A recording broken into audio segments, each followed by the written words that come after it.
Alright, heathen, so part number 1, we discussed the actual verses of the Bible. Part number 2, we compared those verses and we looked at an example of was the world flat or was it round as best described by those verses.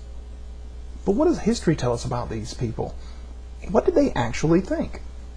Well, search Wikipedia for flat earth and you'll get a pretty decent article. There's a few spots that they kind of glaze over to be a little more kind to some people than they probably should have. But it's fair enough, and so you can use it for a good first resource. And they say that in early Mesopotamian thought, the world was portrayed as a flat disk floating in the ocean, and this forms the premise for early Greek maps like those of Anaximander and I knew I was going to screw his name up. Hecataeus, something like that. Anyway, look it up yourself. According to Dictionary of the Bible, written by W.R.F. Browning, Hebrew cosmology pictured a flat earth over which a dome-shaped firmament, supported above the earth by mountains and surrounded by waters, holes or sluices, windows, in Genesis 7:11, allowed the water to fall as rain. The firmament was the heaven in which God set the sun, Psalms 19:4, and the stars, Genesis 1:14. Now keep in mind, this Browning guy was an atheist. But even they understood that these people thought the world was flat and that there was a dome-shaped firmament and it went around over the earth, not around the earth, just like the Greeks did in early Mesopotamian thought. Greek philosophers from that time period were prone to form conclusions similar to those of Anaximander, who believed the earth was to be a short cylinder with a flat circular top. However, around the 1st century, things started to change. Pliny the Elder came along and acknowledged that the earth was in fact spherical in shape, and the Western world pretty much accepted this. Now, when we're talking about Western world back then, we're talking about Greece, Rome, Spain, those guys. What about the Christians over here?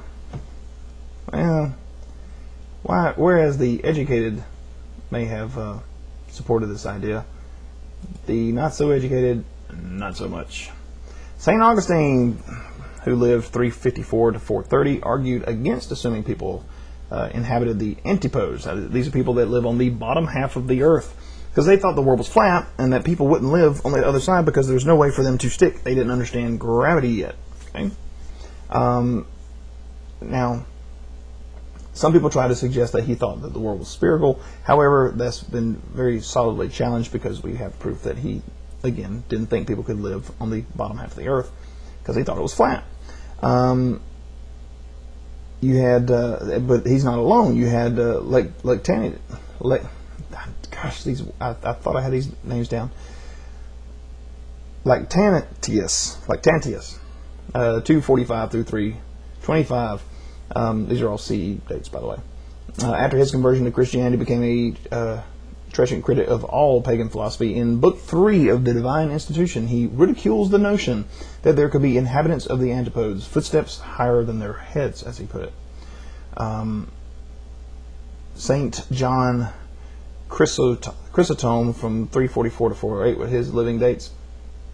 He also did not like the idea that the earth was round. He said that the earth floated on the waters gathered below the firmament. So did St.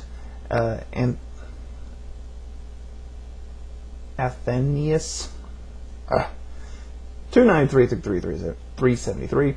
He had similar views in his Against the Heathen writings. Diodorus of Taurus, who died 394, he argued for a flat earth based on Scripture.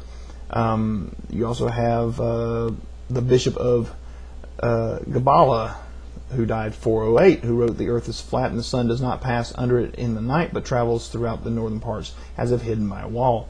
Egyptian monk, who in the year 547 in Topographia Christiania, where the covenant ark was supposed to represent the whole universe, argued the grounds of the earth was flat. A parallelogram is what he thought.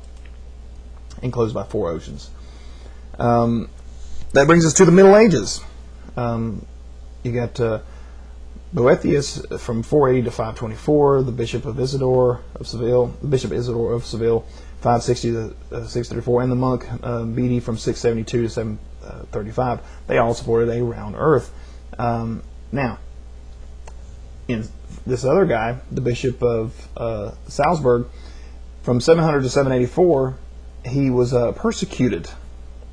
He actually, went along with everybody else and said, you know what, I think these guys are right. The Earth is probably round.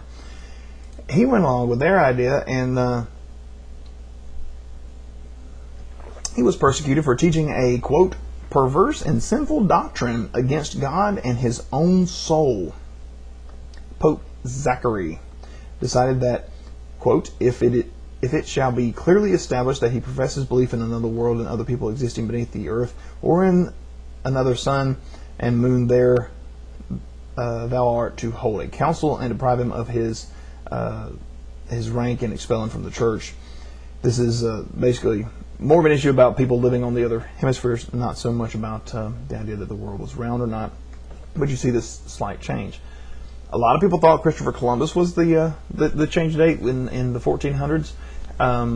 But you also have Galileo in 1616 who got attacked not because the Earth was round, but because he was telling that the Earth revolved around the sun and it wasn't the other way around. He was locked up onto house arrest where he would spend the rest of his life. Well, actually, he was sent to prison, but then sent to house arrest after a brief period, and he spent the rest of his time at his home under house arrest, dying in 1642.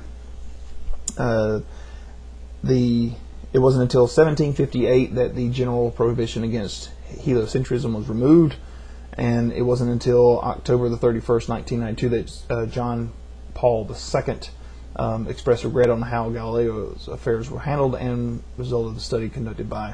Anyway, you get the idea. So when did it actually change? It changed around 1000 CE.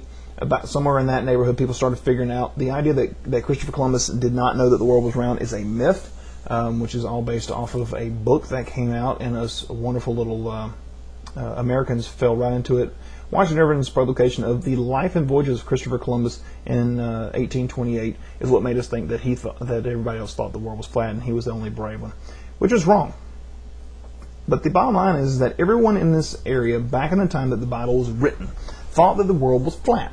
Okay, so if they all thought the world was flat, when they wrote their Bible, what would they have put in it? They would have put in there that the world was flat. This idea continued on all the way up through the first millennium, where people were continuously trying to tell people that the world was in fact flat. Slowly they changed their position. Okay, fine, it's round, but it still stays still. The sun does not revolve around us. All the way up to Galileo. Okay, and then all the way into the 1700s before they finally said, okay, fine, the sun revolves around the earth. We were wrong about that too. Now you're trying to tell us that that's not the case and that's not what they were saying. And you use these things like perspectives and all this other stuff to try and illustrate to us what you think that these people were thought back then, when in fact, these people way back then, thousands of years ago, thought the world was flat, there was a solid dome over it, and the sun was part of that dome. Because they didn't know any better. Just admit it. Quit trying to pretend like it was anything different. You can still say that your God knew that the earth was round because he made it. But you have to admit that man wrote the Bible in his own definition. Which of course presents problems for you, and I understand that, and that's why you don't want to go that way. But either man was wrong, and the Bible has an error in there in thinking that the world was flat because the man was too stupid to understand what God was saying, or God thought the world was flat because God's stupid.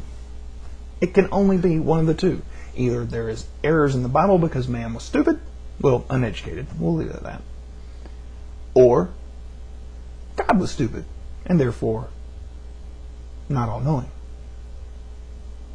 I don't care which one you want to pick, but it has to be one of the two because there is no other possible outcome here. All of the verses point to it, all of my examples point to it, and history points to it. So, the earth is flat, or God doesn't exist.